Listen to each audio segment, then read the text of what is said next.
Hey, I am super excited to be here. My name's Paul again, and I'm just really grateful to be a part of this weekend.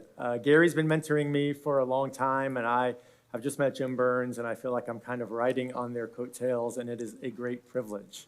So thank you for having me here, and I'm really excited to share with you some thoughts and just kind of from my experience and from what the scriptures say about how we can really connect with Christ through our work. It's really cool for me to be here because I think I was sitting like right there. This would have been 1997. It was probably my first retreat ever, because I grew up in a church, but not a kind of church that goes on retreats. And I was at a men's retreat here. I was probably a freshman, maybe a sophomore in college. And I don't remember much about the weekend, except I remember one thing.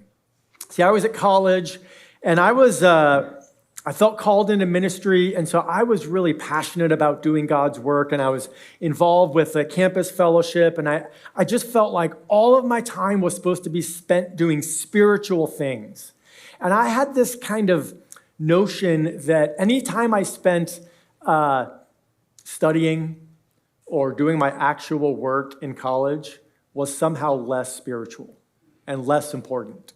And I was supposed to be leading Bible studies, and I was supposed to be leading people to Christ, and that stuff was just kind of unimportant. And I remember distinctly sitting in a room not like this room, sitting here, and I remember thinking, I don't remember who it was, but the guy that was addressing a room full of men, I remember thinking, this guy knows that these guys spend 40, 50, 60 hours a week at work, and he seems to think that's okay. He seems to think that maybe God could be in that too. And that's the thought I had almost 30 years ago at my first men's retreat. And so here I am basically to say the same thing to you, because nothing has changed, and to help you understand what it is that Christ is doing in you and through you as you work. So we're going to be talking about mentorship. We're going to be talking about how it is that we become disciples of Christ. And I'm just really compelled that I think for a lot of us, there's a good third of a waking hours, maybe half of our waking hours that we spend at work disconnected from Christ. What if we could change that? What if we could tap into those hours? Because see, I go for the low-hanging fruit. If there's a little change that we could make where we are actually connected to Christ during those hours that most of us just kind of check out of our faith, if we could connect with Christ in those moments, what could God do in us and through us? Jim talked last night about being better men. And being connected to Christ is really the only way to become a better man. So that's my heart for us this morning, is to really give you some thoughts and some practical tools about what it looks like to unlock that time in your life to find yourself connected with Christ. I want to do a little exercise. I want you to close your eyes. We're going to get a little, women's retreat style here for a minute and go all kind of touchy-feely so you guys can handle it. I think we'll be okay. Close your eyes. We're going to do a little visualization exercise. And I want to ask you to imagine where you'll be Monday at 10 a.m. I want you to put yourself in that place. Some of you will be at work. Some of you will be at school. Some of you will be doing hobbies. Some of you will be watching grandkids. Some of you are retired. Imagine yourself Monday at 10 a.m. I want to just ask you in your heart to kind of consider, what are you feeling? Are you anxious? Are you excited? Are you tired? And I want to ask you, where is Jesus in that moment? Where is Christ? Are you aware of him? Is he next to you? Is he back at church and you'll see him on Sunday? Where is Jesus in that moment for your life? All right, you can open your eyes. We'll go back to being men now. All right. No more touchy-feely stuff. That's what I want to help us change. is to be able to understand where Jesus is during that time. When you come in, you may have got one of these cards.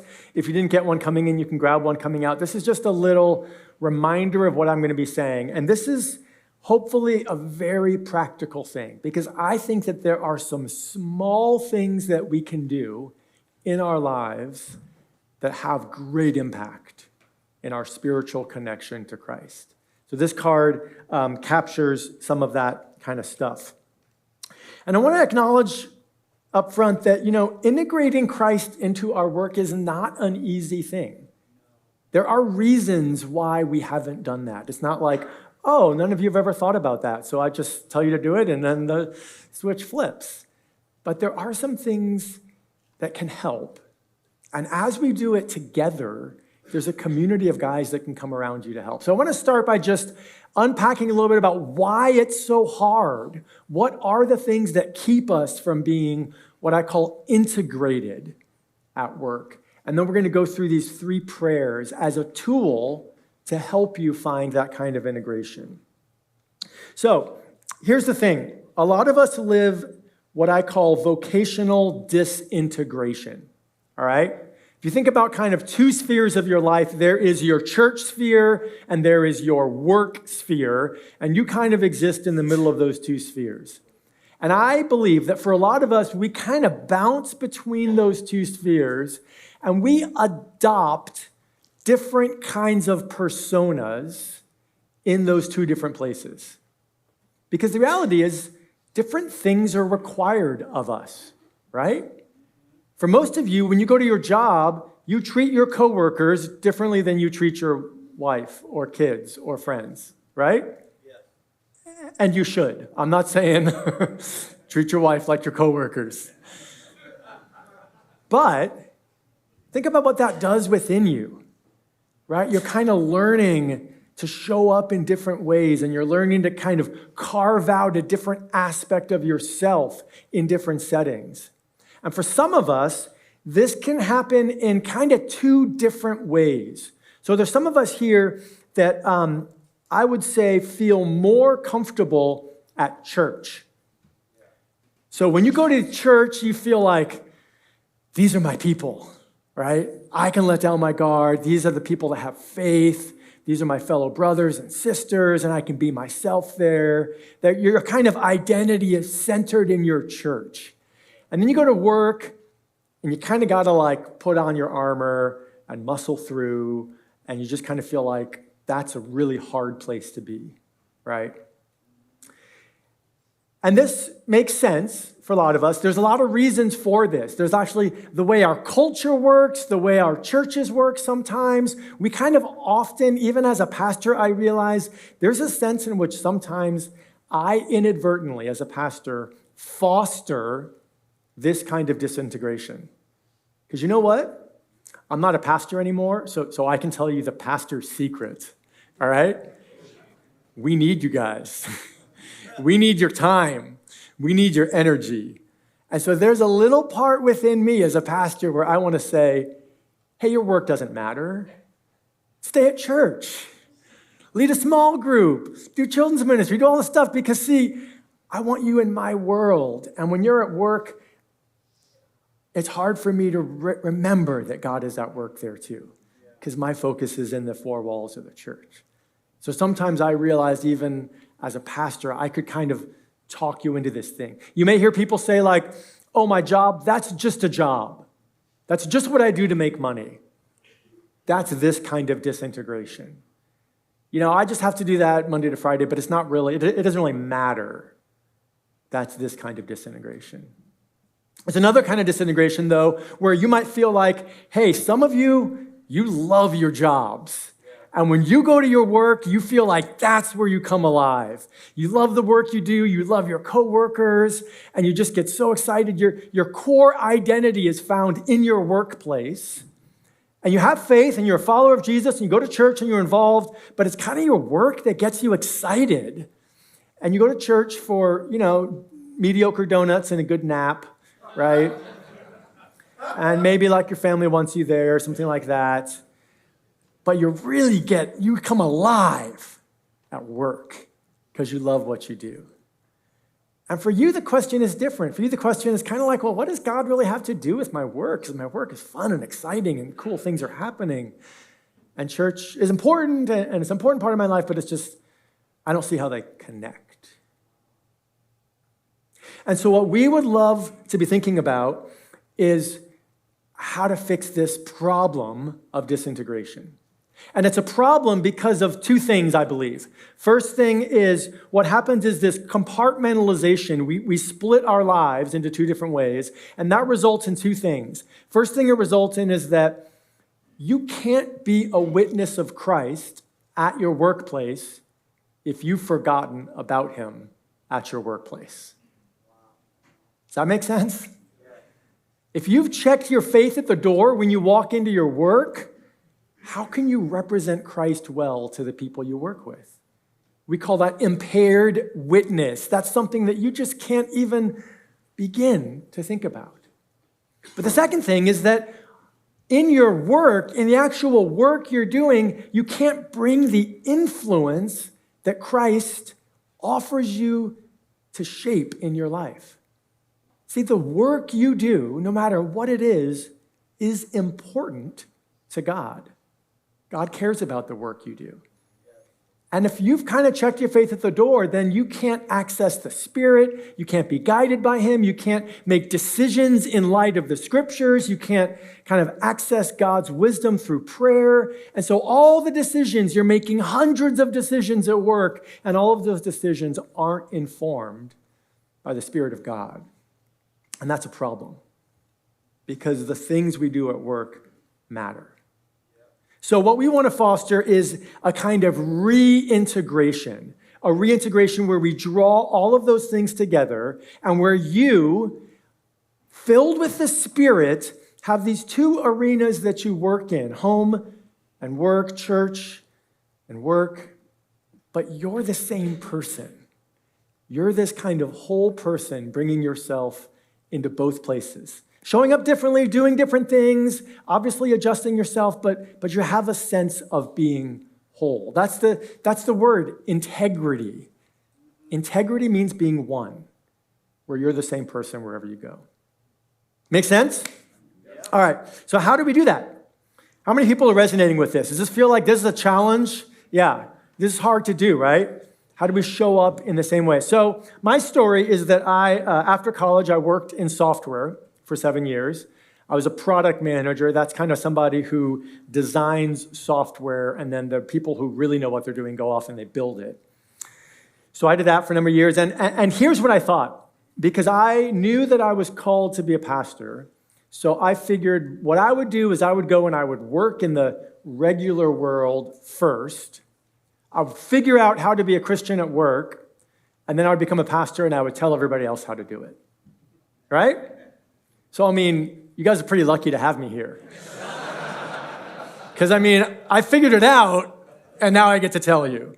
So that's pretty much how it worked. I kind of mastered being a Christian at work, and now I'm just an expert, and you can learn and soak in all my wisdom. So you guys should be really grateful. I hope you realize that I'm kidding, because the one thing that I learned working as a Christian is, wow, this is complicated. Man, I thought it was simple. Just be a Christian, just kind of bring Christ with you. And then there's relationships, there's the people you work for, and how do you manage those kind of dynamics? There's people you work with, and they're often very different from you. And so how do you know? I always felt like, man, I wish I were a smoker at work. Because that's where all the conversations used to happen, right? I was like, I almost want to just go off for smoke breaks to talk with these guys, but I don't want to stand around people smoking. But it's like, how do you get involved in real relationships with people? And I realized how hard it is to really show up with your whole self in the workplace. This first prayer is an effort to try to address that. It's based on Colossians 3:23. And I want to read that verse for us. It says, whatever you do, work at it with all your heart, as working for the Lord, not for human masters. I'm going to say that again. Whatever you do, Whatever you do. So that's work, that's home, that's church, that's every single part of your lives. Whatever you do, work at it with all your heart as working for the Lord, not for human masters. One of the things I think that's happened because of this disintegration is we don't read the Bible according to the words that the Bible uses. Let me explain what I mean. How many of you are familiar with that verse? You were created for good works so that you might walk in them, right? You know that verse? It's in Ephesians. I address that verse and I say, how many of you think that that word, you were created for good works, includes your work? And most guys goes, no. The good works I was created to do was like teach Sunday school or stop and help somebody whose car got a flat on the side of the road or give money to a homeless person. Like, those are the good works. Work is just my work. But what has happened in our brains that we see the word work and we don't think it applies to work? You see how we've broken apart our faith and our professions, where we can't even read the words according to what they say.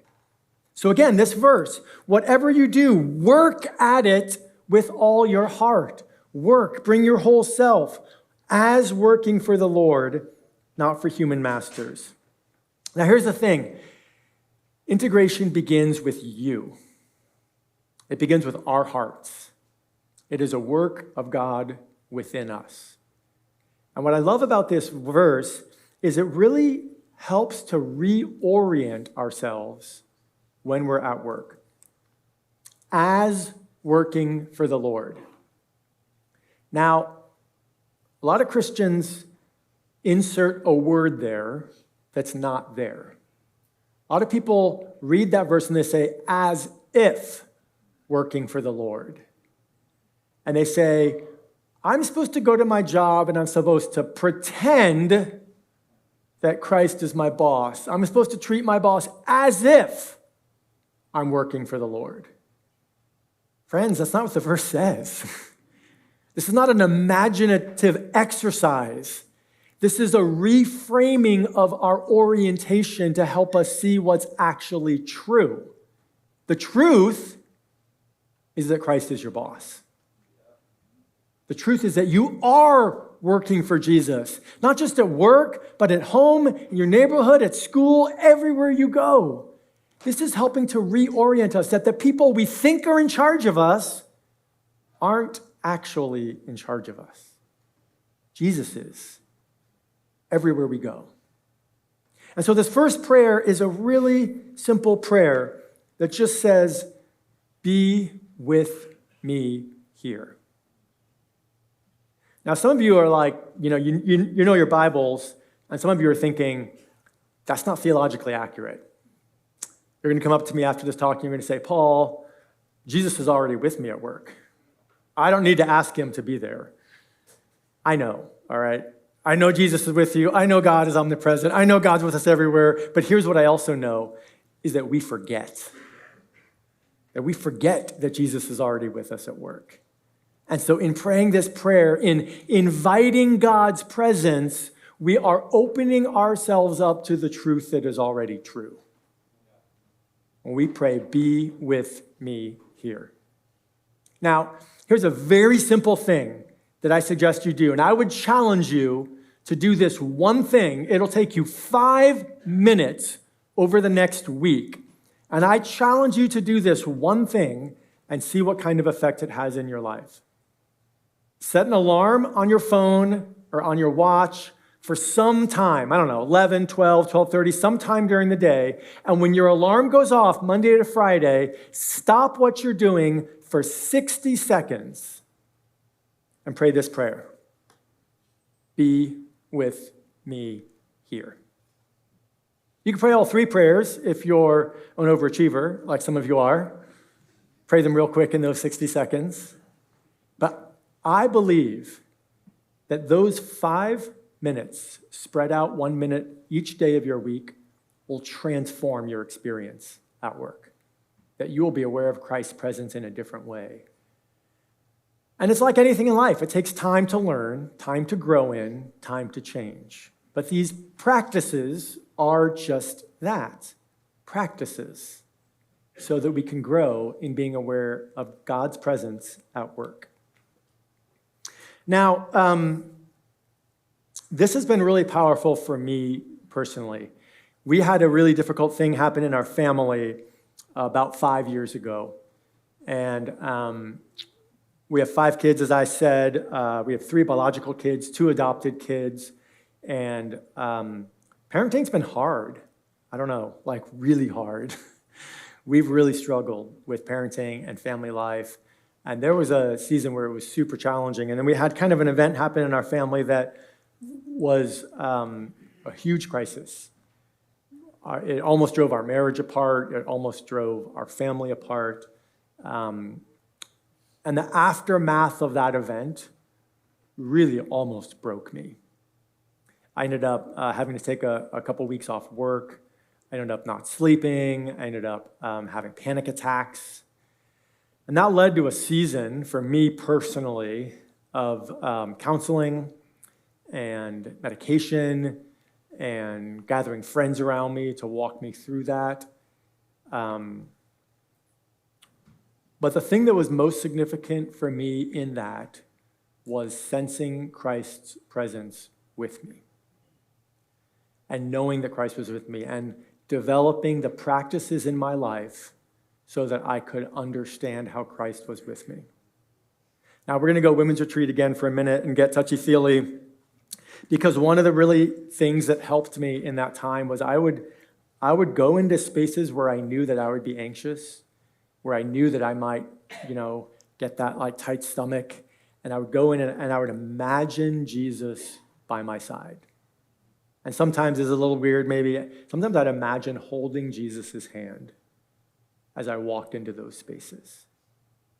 Now, here's the thing. That was an imaginative exercise in my head, but it was based on truth because Jesus was with me. And that presence of Christ in me and with me, guys, it sustained me. I mean, I don't think I'd be able to do anything without that. So this simple prayer, it's really everything.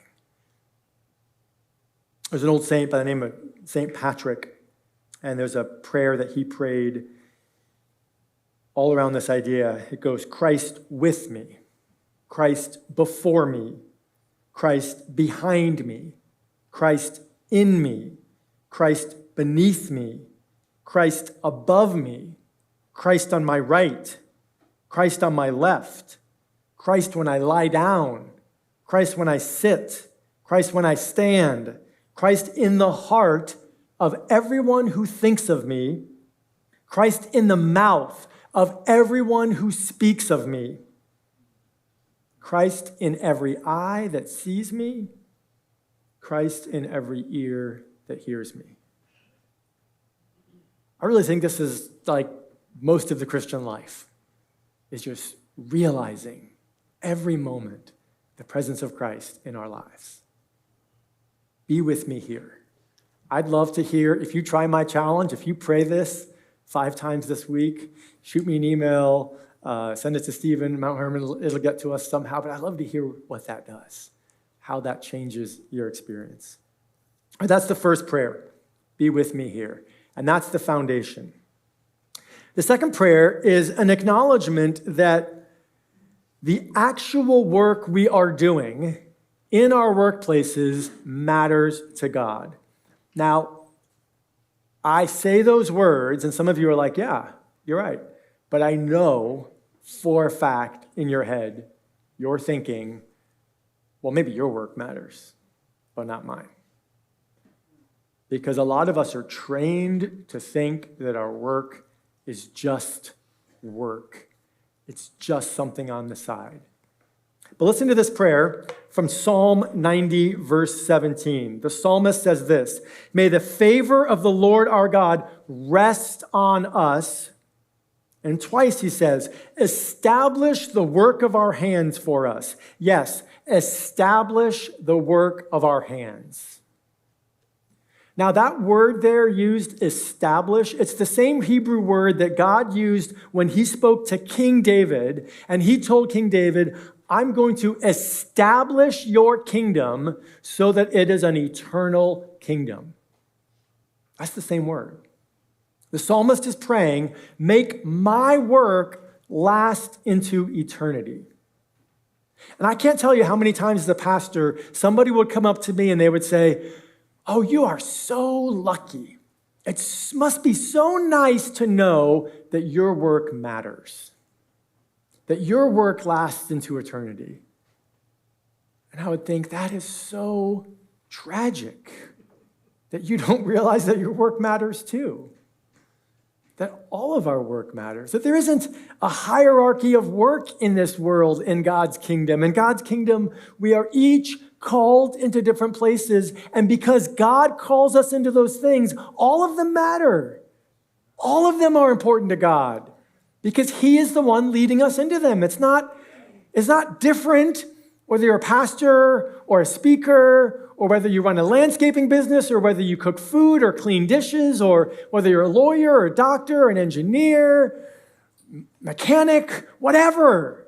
All of it is the work of God. Because who's your boss? Oh, come on, you guys can do better than that. Who's your boss? Jesus. That's right. No matter what it is that you do.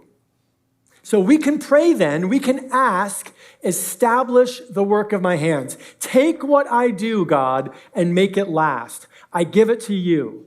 I give you my studies. I give you the cars I'm fixing. I give you the patients I'm treating. I give you the legal briefs I'm writing. I give you the software I'm coding. I give you the mentoring that I'm doing. Whatever it is that I'm doing, I give it to you, God, and I ask you to make it last, to establish the work of my hands. We do a program at the church I used to lead where it's a 9-month discipleship program around vocation. We help people to think about how God works in their vocation. And we do theology, we do biblical studies, we do some practices, we talk about a lot of different things. And there was one woman who began this program, and she's a pediatric nurse practitioner. So she treats kids every day. And she signed up for this program, and she told me at the beginning, she's like, Paul, honestly, I don't really think I need this program. I love my job. I'm a doctor, I treat patients, I find great joy in it, great meaning in it, I'm helping people. I'm kind of fine, but you suggested it, and I have a little bit of respect for you, so I'll just do it, because then you'll get off my back, right? And I knew it was coming, and I was waiting for it. About 6 weeks, 7 weeks into the program, I get an email from her, and she said, now I get it. She said, now I understand why I needed this. I couldn't see it before. But even though I took such great joy in my work, I didn't realize what God thought of it. I didn't realize how God was in it. I didn't realize that it's not just my relationship with my patients, but it's relationships with the parents and the administration. It's the whole healthcare industry that I actually have some role in, that I can be a part of. It's what is God doing in this world and how I can join with him. It's like her eyes were just opened, that establishing the work of her hands was so much bigger than she ever realized. That's my hope for you guys, that you could start to see that God would just crack a little window in your life. I mean, if you could see how God sees your work, so much would be different. Establish the work of my hands. In Genesis, when God first created Adam, the first thing he did, the first words out of his mouth, the first charge to Adam was to work and keep the garden. That was what he said. He said, work and keep the garden. Those two Hebrew words are actually really significant words. And if you think about it, if you think about gardening, how many of you have ever gardened? Planted some stuff, right? I'm sorry that you had to experience that, because I hate gardening. It's just so dirty, and I don't know. I like to let other people do that. But Adam was a gardener. That was what he was created to do. And God said, you're supposed to work the garden and keep it. And those two words have two different focuses. One of them is like unlocking the potential of the ground. That's the working it. It's like this ground is just dirt, but if you do the right things, this dirt produces food. That's kind of cool, right? I mean, that ground can feed us if you know the things to do to make that happen. So you're taking this potential and you're unlocking it. That's working the ground. But then there's this other word, keeping it, and keeping it is more protective. It's more defensive. Because if you have gardened, you know that there are forces working against you, and their names are squirrels, right? And those things are vicious, and I mean, like, let's just be honest, they're smarter than you or I, right? Squirrels, they can get through anything. And so your job, if you actually want to grow food, is to protect the food that you're growing from the forces that would destroy it, right? So if you're gardening, you're kind of unlocking potential, but you're also protecting. That's working the ground and keeping it. And if you think about your job, I don't know what it is you do, but I'd be willing to bet that your job involves both of those things. In your job, whatever your job is, or your school, or you're retired, or your work in the community, you are unlocking some potential. Maybe it's the potential of people, maybe it's the potential of computers, maybe it's the potential of a system, and you're also trying really hard to stop bad things from destroying the work you're trying to do, right?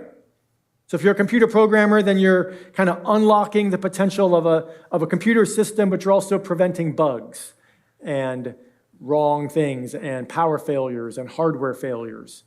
If you're a doctor, right, you're trying to kind of unlock the potential of health, but you're fighting disease. If you work in landscaping, you're actually doing gardening. You're kind of unlocking the potential of the ground, but you're fighting against weeds and squirrels and all those kinds of things. So in doing that, we are doing what God has asked us to do, to work and keep the ground. That's establishing the work of our hands. All right, last prayer. Third one here is based on Jeremiah 29:7. And this is, I think, one of the craziest verses in the Bible. Jeremiah 29:7 says this, "Seek the peace and prosperity of the city to which I have carried you into exile, and pray to the Lord on its behalf, for in its welfare you will find your welfare." That word translated welfare there, and the same 3 times here in this verse, it's the Hebrew word shalom. Do you guys recognize that word? Shalom. It means peace. How many of you guys have ever been to Israel? What do they say when you get greeted? Shalom. Sometimes shalom aleichem in the Middle East, which is the peace of the king. So that Hebrew word shalom is one of these, what I call a dense word. It doesn't just mean a single thing. It unlocks a whole ocean of meaning. It means hello, it means goodbye, it means peace, it means well-being, it means wholeness, it means a community that's functioning well. It means all of these things all at once. And so Jeremiah writes to people who are in exile and tells them to seek the shalom of the city where God has sent them. Now, the crazy thing about this verse, and some of you know this, many of you know this, is that these people were forcibly relocated to live in a foreign land. They were moved from their home and put to live in a ghetto. Their homes were burned down. Their temple, their religious center, was destroyed. The Babylonians killed many of their family.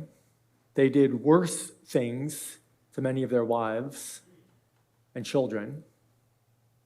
They marched them days, weeks through the desert, threw them in a ghetto, and then God says to them, seek the shalom of those people.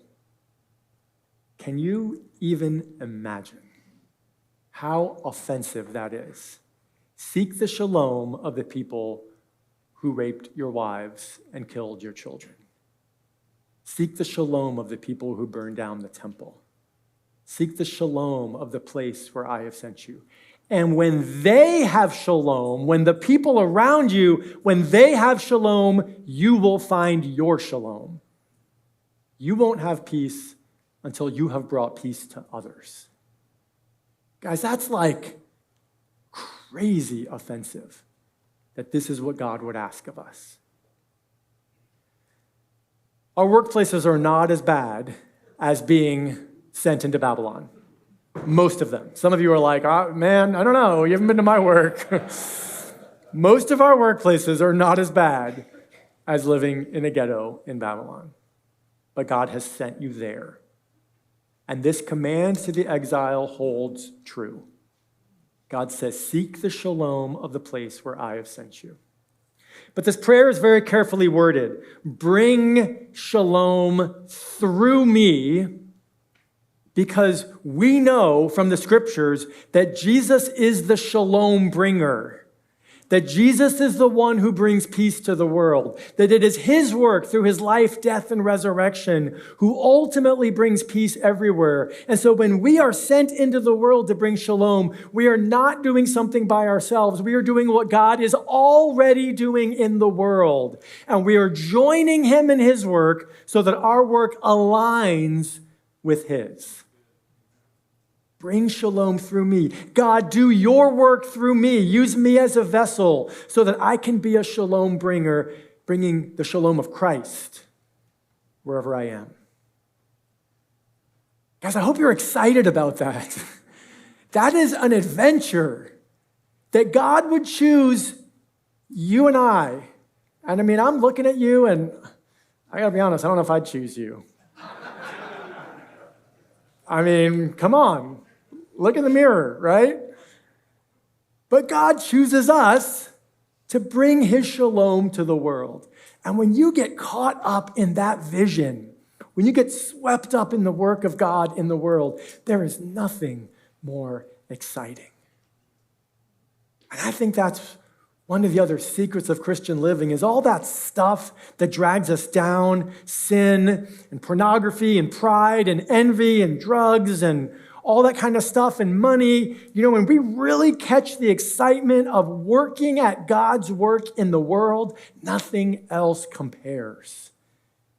Because we get to do what God does through him and with him as he works in us and he works in the world. Bring shalom through me. And there are 100 ways that happens at work. You do that through your actual work. You do that through the people you work with. You do that through your customers, your clients. You know, you can look at your work, and every single workplace has a hierarchy. There's a caste system in every profession, right? If you're a lawyer, it's like the partners and then the junior partners and the lawyers and the paralegals and the admins and people that clean the bathrooms. If you're a doctor, it's like doctors and nurses and technicians and whatever. If you're a pastor, it's a pastor and just everybody else is below you, right? I mean, that's how it works in the church because we're just in charge, right? So every workplace has a caste system and you're somewhere in that. And you can bring shalom by noticing the people that have less influence than you, by elevating them. You can bring shalom by bringing justice. You see it. I know you see it. You see little acts of injustice every day in your workplace. What would it mean to stand up for people who are being mistreated?